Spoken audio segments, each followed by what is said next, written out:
In this episode, I interview Frank LLosa, co-founder and CEO of Ketoneaid. Ketoneaid is a company that produces high-quality exogenous ketones. Note that exogenous ketones do not assist you in keto adaptation. This is a very important point.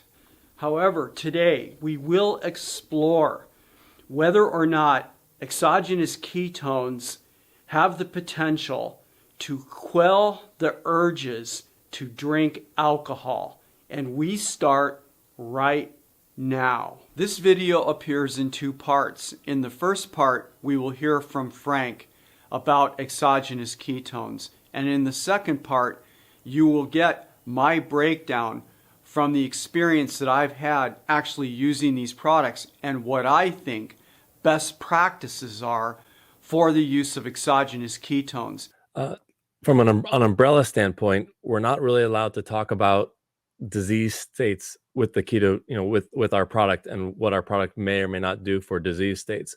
But what I can do is still talk in general about how sugar competes with ketones and how some people might use the ketone ester incorrectly, such as thinking that they can cheat more and stuff like that. So I can definitely talk about that, which applies to just everything from general health to specific uses. So there's this category called exogenous ketones, where you're drinking ketones as opposed to making them endogenously. And some people misunderstand exogenous ketones, thinking that they drink the ketones and that they are quote unquote in ketosis. All my competitors that sell ketone salts or MCT oil, they use that because it's a very quick marketing message. Drink this and you're in ketosis. Well, there's two ways to define ketosis. One is ketones in your bloodstream, and some clinical trials 4 or 5 years ago used the phrase nutritional ketosis. So then the advertising companies latched onto that and said, look, Right. ketones in their blood, nutritional. Well, nutritional to me means, eating a meal that's keto. But now they could repurpose that phrase and they call it ketosis. But then the consumer, they hear ketosis and they think fat burning. So they literally Right. think that they're drinking the drink and they're burning fat to make ketones. And it doesn't work that way. The way it works is the ketone ester is a molecule of beta hydroxybutyrate, the main ketone, combined with, not just poured together, but actually molecularly bonded, which you would know as a Right. biochemist, to R13-butanediol. And when you consume it, it actually enters into the bloodstream as the ketone ester and then separates in the bloodstream. So you have an immediate release of beta hydroxybutyrate, and then you have a slow release of R13-butanediol that goes through the liver and then makes a I was second wondering, round. is the conversion of the ester to the beta hydroxybutyrate in the liver, or is this happening in the circulatory system? So the BHB is direct. My understanding, and I'm not a doctor, not a scientist, my understanding that the BHB, when it separates, that does not need to go through the liver. That goes directly into the bloodstream. So that's the fast release of ketones. Okay. But then the R13-butanediol does go through the liver, and 80% of that converts to beta hydroxybutyrate. And one thing we're just starting to learn now, which I haven't really talked about, is the ketone ester in and of itself might be a fuel source in its intact form. So when people test blood ketones and it might read as 2 millimolar, that might be, they're only testing for D-beta hydroxybutyrate. They're not testing Right. for ketone ester. So it could Yeah. be 2 millimolars of D-beta hydroxybutyrate and then 2 millimolars of ketone ester that's floating around. Right. So you actually have 4 instead of 2. And I'm going to be doing a separate blog video soon, kind of explaining how just your blood ketone numbers is not going to be sufficient. You can't necessarily compare two products just by seeing, this product gets me to 1 millimolar, this product gets me to 1 millimolar. It's not necessarily, the same thing. So I want to reiterate something for our listeners, because this is what you pointed out. So, and I talk about this all the time on my channel, whether it's to the gout guys or whether it's to the people that are trying to reverse diabetes. So firstly, we're not offering medical advice, right? And that's what you were getting at before. So we're talking about people that are exploring their own dietary choices and then looking at, the results of that. The second thing is I want you to know, and I've emphasized this with my followers, that we are after keto adaptation first. And I've pointed out that minimally, especially with the fact that you have mostly in statistically my age group. So I'm 63 that are transitioning into these chronic diseases. This is similar with gout. There are more gout sufferers where that appears in the late 50s. And I have emphasized that keto adaptation can significantly take a lot longer than 2 to 3 months. Like in my case, it was at least a year before I saw significant changes in things other than like fasting glucose and A1C. There's other issues there. So we're on the same page with this. I am not looking for a pill, right? And that mentality sort of is I think is in our culture a lot. Can I just drink this and that solves the problem? No. Yeah. What I'm talking about here is getting keto adapted, getting gout in remission, and then exploring the issue of perhaps bringing in these exogenous ketones. I just wanted to clarify that. Yeah, sure. So yes, I always like to say that half of the equation is lowering the sugar and the other half of the equation is raising the ketones.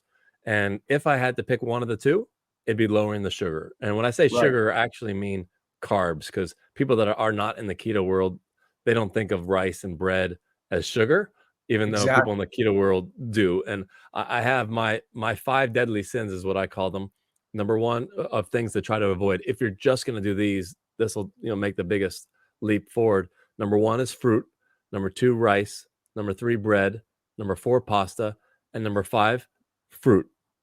And I like to list fruit twice because that's what everyone wants to do, all of them except for the fruit, because they're like, oh, well, it's organic or locally grown. It doesn't matter. None of that matters. It's still sugar. Your body thinks of it as a candy bar. And so I have a half an hour debate about, it didn't work for Adam and Eve, so it's not going to work for you. Cut out the fruit. So if you just start with those things, you'll be just light years ahead, and then head towards keto.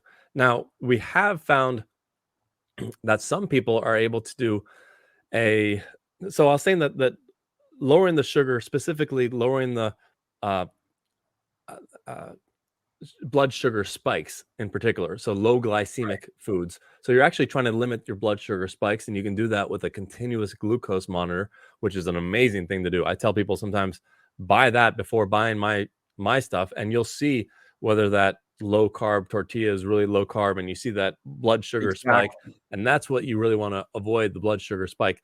So if you can keep your blood sugar from spiking, you've got the low sugar aspect solved. Now, the keto aspect, the increase in the ketones, there's something to be said by going full keto and raising your blood ketones that way. But we are doing some clinical trials where we're suggesting that they lower the blood sugar, but not go fully keto, and actually raise their blood ketones using the ketone ester while having the low blood sugar. And we don't know which state is better, whether it's better to be fully keto and adding exogenous ketones, or get rid of the sugar and use the ketones to use the exogenous ketones to raise your blood circulating ketone levels. In the case of gouty joints and in the case of osteoarthritis, there's a really interesting connection between these two arthritic issues. Hyperglycemia is the issue that really connects them. And that's, of course, associated strongly with the standard American diet, the way people are eating over the course of a whole day, which is what you're getting at. And so bringing the glucose, the chronic glucose down is super important for the joints in either of those cases in order to lower the chronic inflammation.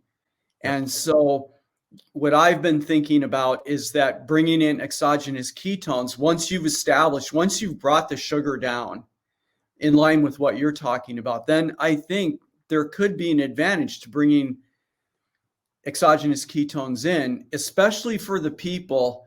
And I was listening to the interview that you did with her name, Mary Newport, just before our talk today. And this had to do with Alzheimer's. But I believe the core that's driving these chronic diseases is one and the same.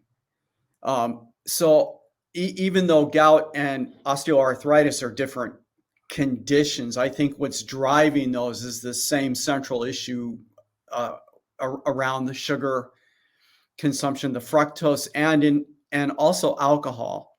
But I don't want to get off topic. What I wanted to point out about her conversation is she suggested that there are people that seem to respond quickly to an elevation of ketones in their system. She was talking about MCT oils, and there are people that perhaps respond slowly. And I have seen that in my own practice. There are people that seem to respond to reducing the carbs more slowly versus other people that respond quickly. And the addition of the exogenous ketones after people have become keto adapted may, or maybe even prior to that, like what you're suggesting, may indeed help them get to the point where they can get remission quicker maybe than I'm talking about the people that might be this, I don't know what to call them, the slow burn maybe. My experience has been that usually it works pretty quickly for the people, the exogenous ketones. So maybe not the ketogenic diet, because part of the problem with the ketogenic diet is your blood sugar is coming back down, but then your ketones are coming up slowly. So then you have this big gap of no fuel. So you have just, brain fog. Some people call it the keto flu. And I think 80% of the keto flu is lack of salt. So my wife, when she had keto flu, was on a fetal position in bed, shaking, eyes bulging, heart racing. She's like, "What have you done to me with your biohacking stuff?" It was 4 or 5 years ago. And I gave her I think 15, if not 20 salt pills. And I called some experts and they told me give her salt pills. And within 10, 15 minutes, she was up and around. But the exogenous ketones can help during that phase. When you have an imbalance of no fuel, you can also use it for skipping meals. So help you skip breakfast. So if you can already skip breakfast, adding an exogenous ketone isn't going to help you skip breakfast more. It's like, go ahead and just skip breakfast. But if you have trouble skipping breakfast, you get hungry, or then you can use exogenous ketones to kind of suppress your appetite, help you get to lunch. Some people will re-up again at lunchtime and then go all the way to dinner. And before you know it, they're eating one meal a day, which is very, pro endogenous ketone production by not eating, even if you're just adding a little bit of exogenous along the way. But we notice it has to do with the brain energy gap concept from Steve Cunnane, where many people over the age of 30 will have some brain energy gap, meaning that they're not able to fully utilize glucose in their brain. So whether that's a 5% difference or a 10% difference, or even a 40% difference where the brain is only being fueled 50% by glucose, when you add the ketones, it's a completely different pathway. It just gets to the brain a different route. And it's kind of like an HOV lane bypassing this, toll lane that's stopping the glucose from getting to your system. And the bigger the gap you have, the more that adding exogenous ketones feels like a parting of the clouds. The brain fog is lifted. It's getting that 50% or 70% closer to 100.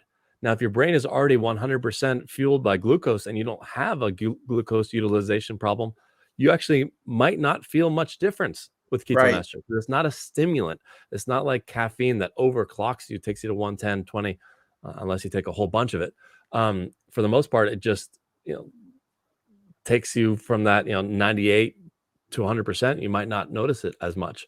So, but I think a lot of the metabolic problems, all roads lead to sugar and the body's inability to utilize sugar. And you've got one other fuel source, and that's ketones. So why not, try and tap into that and see if that helps. Let's get back to the products. Half of the molecule of the ketone ester we said was beta hydroxybutyrate. That's Right. the ketone body. But then it's combined with something called R13-butanediol, as opposed to what are called ketone salts that are on the market.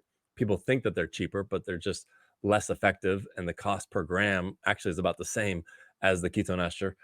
They combine beta hydroxybutyrate, which is an acid, so beta hydroxybutyric acid. If you Right. drank it by itself, it'd burn a hole in your gut. So then they put a base to it: sodium, magnesium, potassium, calcium, any one of those bases to make a ketone salt. Sometimes they call it, no sodium, but then they just ratchet up the potassium, or they have the sodium be sky high and then there's no potassium. They move them all around just to kind of balance out the pH. Dr. Vichas, he had that solution 15 years ago and he threw it in the trash. He said my cardiologist would kill me for putting that much salt load into people. And I'm all for people entering into a ketogenic diet and getting more salt. I get that, but this is just massive, massive salt load. So his solution was using R13-butanediol, which converts in the liver to, coincidentally, beta hydroxybutyrate. So it was this perfect, invention. And I said to him, well, why not just give R13-butanediol? Why go through the expense, because it's very expensive, of combining the two molecules together? Why not just drink the R13? And his answer was the mice were stumbling. So the mice got drunk and just, so he discarded that as, this isn't something that, we could use. And that's when I ran off and filed a patent for it, because I was like, I think some people might want to be stumbling like the mice. Now, that's an exaggeration, stumbling. We don't really want people stumbling, but the idea is a smaller amount, because the mice were given, huge, huge quantities, a smaller amount to get a little bit of a buzz. So now I need to explain what alcohol is. So Yeah. people, uh, all beer, vodka, wine today is all ethanol. Ethanol is the molecule that's in those drinks. And I've found, by saying this 100 times, that only 25% of the people that I talk to know that ethanol is what is in all alcohol that we drink Yeah. today. But I alcohol agree. itself is a broader umbrella. There's rubbing alcohol, there's sanitation alcohol, there's different types of alcohol. It just happens to be, for the last 2000 years, ethanol was the only type that could be consumed. But so this is a whole new classification. It's technically under the umbrella alcohol, but it's Right. not ethanol. So it's ethanol free, and it's just this molecule, the R13-butanediol. So ethanol, when it converts in the liver, it converts to acetaldehyde. That's the Yes. toxin that gets people hungover or just wrecked the next day, or if they have an HRV meter or an Aura ring, they can detect that they're just not as recovered. That's from the acetaldehyde toxin. This drink would be amazing if it converted in the liver to water, something neutral that just wasn't acetaldehyde. Like, that would just be groundbreaking. But this goes one step further and converts to ketones, beta hydroxybutyrate, a longevity appetite suppressing molecule. So this drink actually tastes good, whereas the ketone ester is 50% concentrate. So it's like a shot of ginger. It tastes pretty rough. People get used Yeah. to it and sometimes say, no, I like it now. But if you're expecting orange juice like everything else, it'll kick you in the pants. But this seltzer is at a 4% concentration, and another one we have here, we call it G&T, tastes like gin and tonic, but doesn't have any gin in it. And that's at a 6%. Um, so it actually is designed to taste good, to be sippable.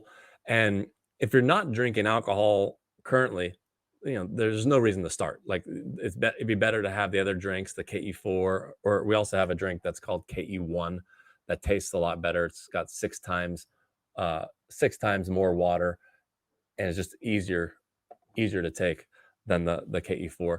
But the KE4 is a little bit cheaper because it's concentrated and stuff. But the seltzer is designed for people that want to get off of their ethanol cravings. And we had this one biohacking nurse, super healthy, and she did ice baths and all this stuff, except her only vice was, she said, 2 glasses of wine every day after work, because she had a hard, stressful day. Turns out that those glasses of wine were, double sized, and it was one bottle every Right. single day. And she was able to switch over to our seltzer, and one wasn't enough, but she went to 2 cans, and that's it. And she said she didn't have the craving for that wine, and she'd wake up the next morning and it would be like her face was similar to the days that she did the ice baths, with all the inflammation. She just would look like a different person. And after the 6 pack that she tried, she immediately ordered 50.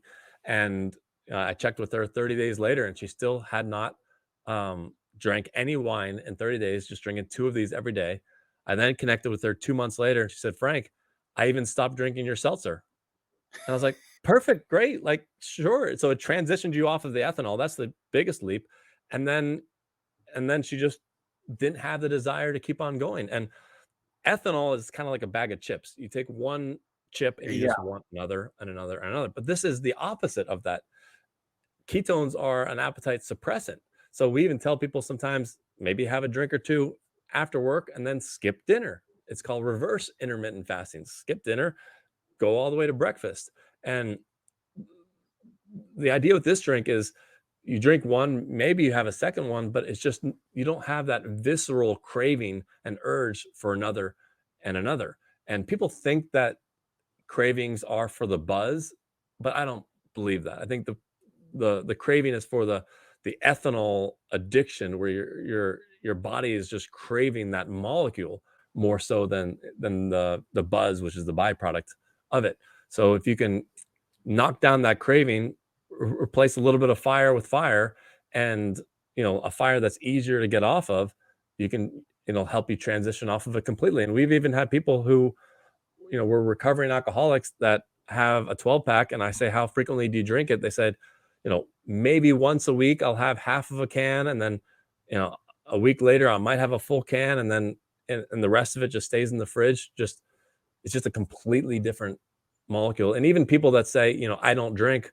I say, "Well, I consider myself also, I don't drink. I might have one beer on a Corona on a beach if I'm in Puerto Rico or something, once a year, but it's just not worth it to me, the effects of it." But so I don't drink, but I will drink this R13 because it's just completely different. So people say they don't drink. It's like, well, you don't drink ethanol.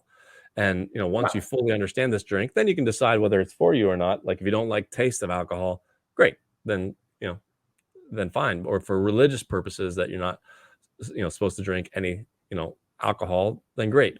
But if your reason is that you get worse sleep, people are reporting better sleep with this. Right. They're showing their Aura Ring data saying, "Hey, here's regular alcohol. My sleep score was 35. And then 2 nights later, here's 2 of your drinks. My sleep score or recovery score was 75." Just Yeah. drastic, difference. So it's really exciting. And it takes a little while for people to get their heads around it and fully comprehend what it can do. But it's pretty mind blowing. I think we're going to give ethanol a run for the money. So, And now what I'm going to do is give you some feedback about the use of exogenous ketones from what we've heard from Frank LLosa, the co-founder of Ketoneaid. Second, before considering the use of ingesting exogenous ketones, you need to be keto adapted first. Third, I have tested the KE4 exogenous ketones. In particular, the KE4 has assisted me with tamping down on my urges for beer and for hard liquor. Making a drink of the KE4 is super easy. You just take a capful of it, put it in a glass, add some ice, and then club soda that has no sweetener in it, and voila, you have a drink. I usually will have 2 or 3 of these KE4 drinks while I'm making dinner for my family. And I have found that it tamps down the urges that I have for regular alcohol. It increases my ketone levels somewhat, and additionally my uric acid doesn't spike very high. Overall, I think drinking the KE4 in a drink with club soda is helping me to have a smoother transition away from alcohol, which is very important for gout remission. And I might add the reversal of diabetes, issues with obesity, and also the improvement of cardiovascular disease. Lastly, remember that you can test your biomarkers. So you can try a KE4 drink, right? You measure your uric acid, your ketones, your blood glucose before having the drink. You have the drink, and then you test these markers again and see what's happening with you. Because we are all individuals, and the results that I get may not be the same for you. Thank you for watching my presentation. If this is the first time that you've joined me, hit the subscription button and the bell next to it so you know when the next time is that we are publishing a video. And I'll see you guys next week.